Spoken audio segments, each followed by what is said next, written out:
जो शरीर से बहुत मजबूत है और मन है ही नहीं, वो मजदूर। जो मन से बहुत मजबूत है, शरीर कमजोर है, वो विद्वान। और मन और शरीर दोनों से जो मजबूत है, वो राजा। और मन और शरीर के जो ऊपर चला जा गया है, जिसने अपनी कॉन्शियस पकड़ ली है, वो संत। आईएएस की तैयारी करते लोग हमारे यहाँ, आईएएस मतलब राजा। तो राजा का व्यक्तित्व भी डेवलप करिए। यहाँ बहुत सारे लड़के स्टूडेंट्स रहते हैं दिल्ली में। अब आप दूर दराज इलाकों से आए हैं, आपके गांव से कोई आदमी दिल्ली घूमने आया है, कोई हॉस्पिटल आया है, उसकी मदद कर दी, घूमने आया, आप उसको 4 दिन अपने पास रखे हुए हैं, अंडा करी बना के खिला रहे हैं। दो तरह से लोग आ सकते हैं, एक हॉस्पिटल के लिए आ सकता है, एक घूमने के लिए आ सकता है। जो घूमने के लिए आ सकता है उससे बोले कि भैया मैं कहीं और हूं, मैं काम कर रहा हूं, मैं बिजी हूं, मैं खाली नहीं हूं। राजा बनना है तो राजा का व्यक्तित्व डेवलप करना पड़ेगा। राजा को आइसोलेशन में, जितने आईएएस आईपीएस अधिकारी है देखो, सबको सिविल लाइंस में रखा जाता है, किसी को आम आदमी के साथ नहीं रखा जाता। अभी कल नोएडा में पीछे एक ग्रुप में लोग पकड़े गए, 10-12 लोग ताश खेल रहे थे बैठ के, बहुत मारा पुलिस ने। ध्यान कर लो, साधना कर लो, किताब पढ़ लो।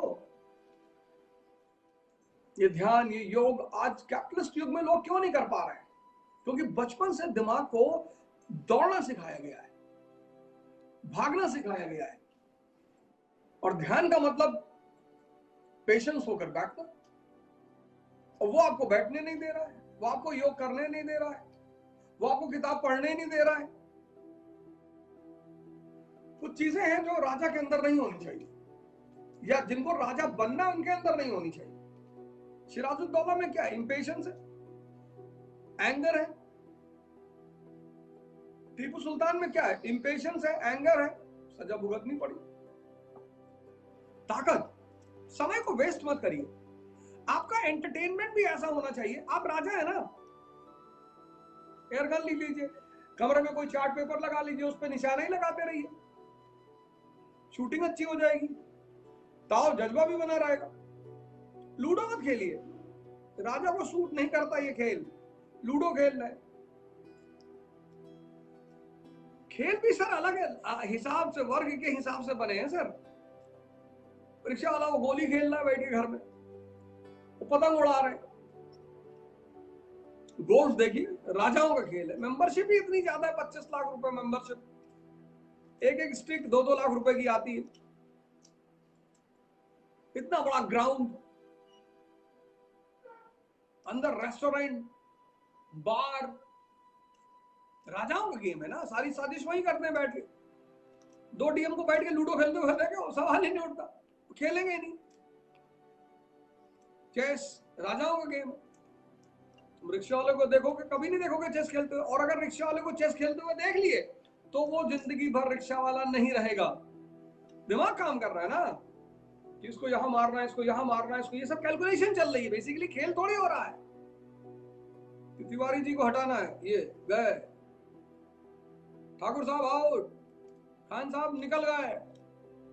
वो जो जिंदगी में आपके प्यादे हैं ना चारों तरफ, उनको कैसे हैंडल करना है, ये खेल है।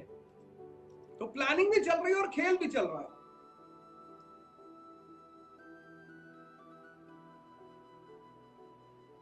लूडो मत खेलिए, एयरगन ले लीजिए, दिन में 2 घंटा निशाना लगाना सीख लीजिए, बहुत काम आएगा। योगा कर लीजिए, सुबह दोपहर शाम 3 बार बना लीजिए, हिसाब किताब कर लीजिए। ध्यान कर लीजिए 2-2 घंटे। कुछ नहीं करना ध्यान करने के में, कुछ करना नहीं, किसी सीखने की जरूरत ही नहीं। ये आपकी सांसें आपको दिखाई पड़नी चाहिए बस। और जब तक सांस चल रही तभी तक आप जिंदा हैं। और सांस और मन का बड़ा गहरा संबंध है।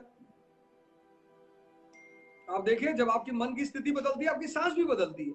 अगर आप गुस्से में हैं तो बहुत तेजी से सांस चलेगी।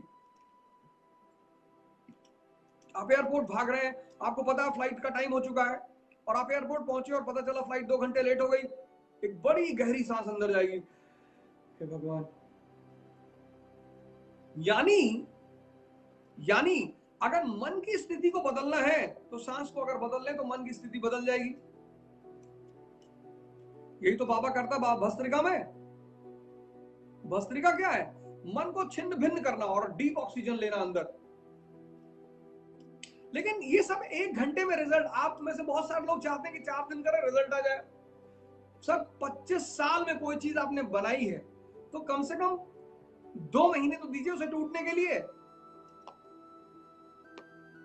सांस को पकड़िए, वो पकड़ना बहुत मुश्किल है। सांस को सिर्फ देखना 5 मिनट बैठकर बहुत मुश्किल है। मन मानेगा नहीं, वो 25 साल से ट्रेंड है भागने के लिए। जैसे आप सांस में लाओगे वो भागेगा, फिर आप सांस में लाओगे वो मानेगा ही नहीं। आप बेचैन हो जाओगे, परेशान हो जाओगे, अरे यार ये सब बेवकूफी वाले काम है। ताकत पैदा करिए, ताकत। धन नहीं है कोई बात नहीं, शारीरिक ताकत कौन रोक रहा है? मानसिक ताकत कौन रोक रहा है? आध्यात्मिक ताकत कौन रोक रहा है? कोई नहीं रोक रहा है। सारा ताकत पैसा थोड़ी है। बाबा रामदेव इंडिगो की फ्लाइट्स में चलते हैं, कुछ नहीं लिया जाता उनसे, फ्री। इंडिगो ने उनके लिए फ्लाइट फ्री कर रखी।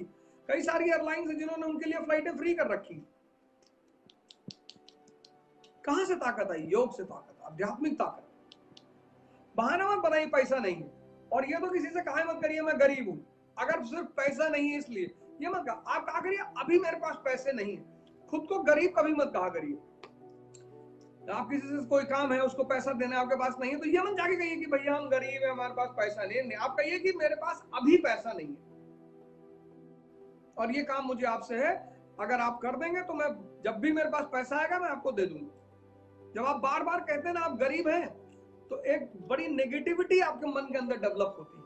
आप धन से तो होते हैं गरीब, मन से भी हो जाते हैं। और मन का गरीब आदमी कुछ नहीं कर सकता।